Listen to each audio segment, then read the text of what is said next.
Livre sur écoute.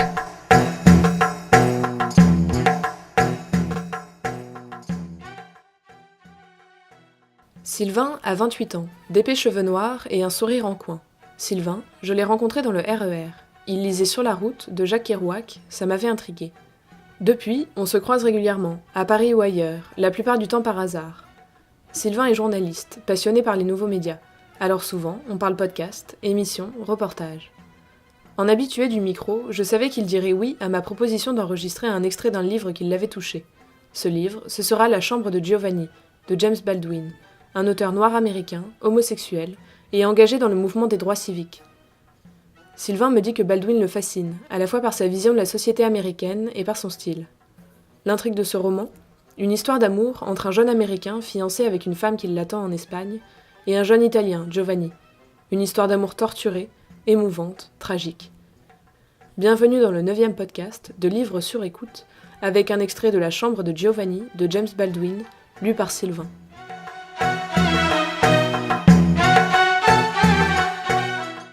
Après que Giovanni eut perdu son travail, les jours passèrent à tuer le temps.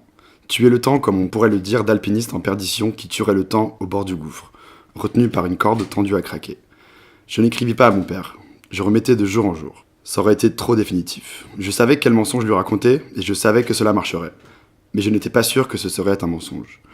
Jour après jour, nous traînions dans cette chambre et Giovanni se remit à ses travaux d'aménagement. Il avait l'idée bizarre de construire une bibliothèque encastrée dans le mur et s'était mis à creuser jusqu'à atteindre la brique qu'il commençait à attaquer. C'était un travail dur, insensé, mais je n'avais ni le cœur ni l'énergie de l'arrêter. Dans un sens, il le faisait pour moi, pour me prouver son amour. Il voulait que je reste dans cette chambre, avec lui.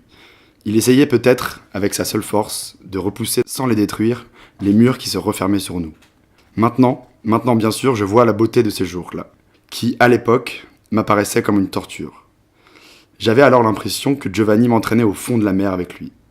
Il ne trouvait pas de travail. Je savais qu'il ne cherchait pas vraiment, qu'il en était incapable. Il avait été meurtri à tel point que le regard des inconnus le rongeait, en quelque sorte comme du sel. Il ne supportait pas d'être loin de moi très longtemps. J'étais la seule personne sur cette terre froide et verte qu'il aimait, qui connaissait son langage et ses silences, qui connaissait ses bras qui ne portaient pas de poignard.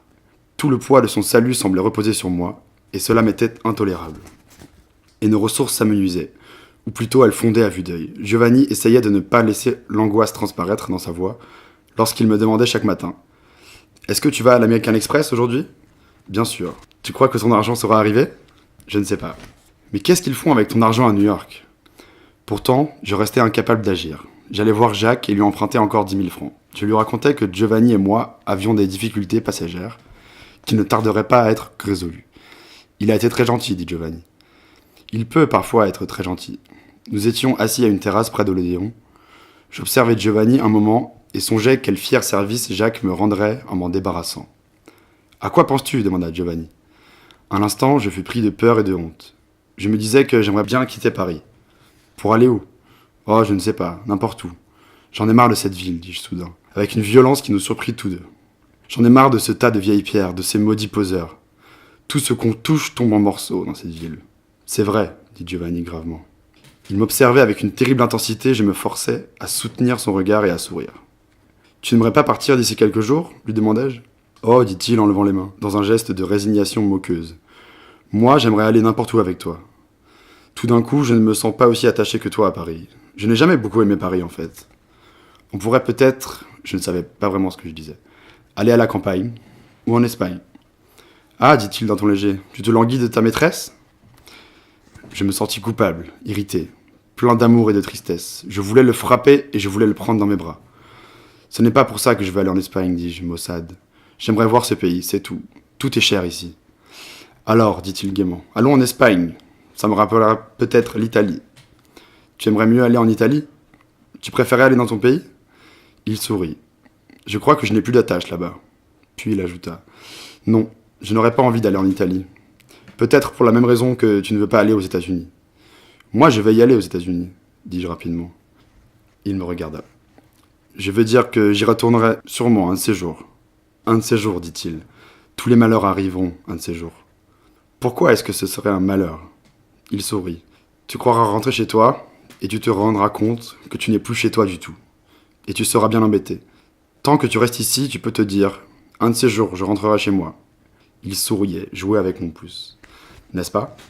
Admirable logique. Tu veux dire que j'ai un chez moi, tant que je n'y vais pas? Il se mit à rire. C'est vrai, non? Tu n'as pas de chez toi jusqu'à ce que tu t'en ailles, et une fois que tu es parti, tu ne peux jamais revenir. J'ai l'impression d'avoir déjà entendu cette chanson. Sûrement, et tu l'entendras encore. Il y aura toujours quelqu'un quelque part pour chanter cette chanson. Nous nous levâmes et commençâmes à marcher. Et qu'est-ce qui se passerait si je me bouchais les oreilles? Demandai-je. Il resta longtemps silencieux, puis... Tu me fais parfois penser à un homme qui se ferait mettre en prison pour ne pas risquer de se faire écraser par une voiture. Ça me semble s'appliquer à toi beaucoup plus qu'à moi, répliquai-je d'un ton sec.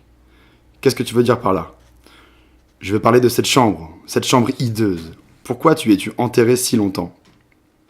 Enterré? Pardonne-moi, mon cher Américain. Mais Paris n'est pas New York. Paris n'est pas plein de palais pour des garçons de mon genre. Tu crois que je devrais vivre à Versailles? Il doit y avoir d'autres chambres. Ça ne manque pas les chambres. Le monde est plein de chambres. Des grandes, des petites. Des chambres à plafond haut, des chambres à plafond bas. Toutes sortes de chambres. Et dans quelle sorte de chambre devrait vivre Giovanni, selon toi? Combien de temps tu crois que ça m'a pris de trouver la chambre que j'ai? Et depuis quand il s'arrêta et me martela la poitrine de l'index. Depuis quand est-ce que tu détestes tant ma chambre? Depuis quand? Depuis hier? Depuis toujours? Dis-le-moi. Face à lui, je bredouillais. Je ne la déteste pas, je ne voulais pas t'offenser. Il laissa tomber ses bras, ouvrit grand les yeux, se mit de nouveau à rire. M'offenser? Pourquoi me parles-tu comme un inconnu tout d'un coup? Avec ta politesse d'Américain. Tout ce que je voulais dire, chérie, c'est que j'aimerais qu'on puisse déménager. On peut déménager demain. Allons à l'hôtel. C'est ça que tu veux? Le crayon peut-être? Je soupirai, sans voix. Et nous nous remîmes en marche. Je sais, explosa-t-il un moment plus tard. Je sais, tu veux quitter Paris, tu veux quitter la chambre. Tu es cruel, comme tu es cruel. Tu m'as mal compris, dis-je. Tu m'as mal compris. Il sourit, comme à lui-même. J'espère bien. Plus tard, de retour dans la chambre, alors que nous mettions dans un sac les briques que Giovanni avait détachées du mur, il me demanda. Cette fille, tu as eu de ses nouvelles de ces derniers temps? Pas récemment, dis-je sans lever les yeux. Mais je suppose qu'elle devrait rentrer d'un jour à l'autre. Il se redressa, et debout au centre de la pièce, sous la lumière, il me défia du regard. Je me levai aussi, souriant à demi, mais en même temps, chose étrange, vaguement effrayé. « Viens m'embrasser, dit-il. » J'étais parfaitement conscient qu'il tenait une brique à la main. J'en tenais également une. Il me sembla réellement, pendant un instant, que si je n'allais pas vers lui, nous nous servirions de ces briques pour nous frapper à mort. Pourtant, sur le moment, je fus incapable de bouger. Nous nous dévisagions par-delà un mince espace plein de danger, où semblaient crépiter les flammes.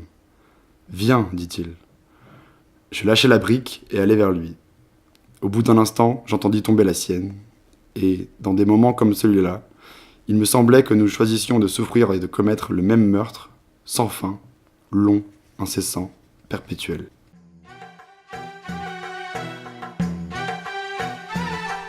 livresurécoute.tumblr.com